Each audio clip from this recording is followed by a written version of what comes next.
We've heard your questions about Havoline Smart Change. Here are some tips and answers to help you get the most out of your oil change.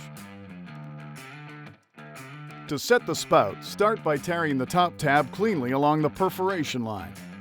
Pull the spout up and set it at the lowest notch.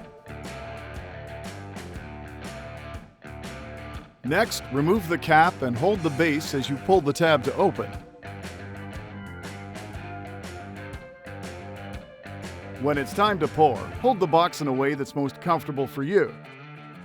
When you're ready, aim the box with the spout close to the funnel and pour confidently but slowly, because the first pour is faster than with a traditional plastic jug. Here, we'll show you that again. Use the view strip on the side of the box to get a general idea of how much oil you've poured from the box, but use the dipstick to accurately check how much oil is in your engine. Have some oil left over? Save it for when you need a top-up or for your next oil change. Simply put the cap back on tightly and store it for next time.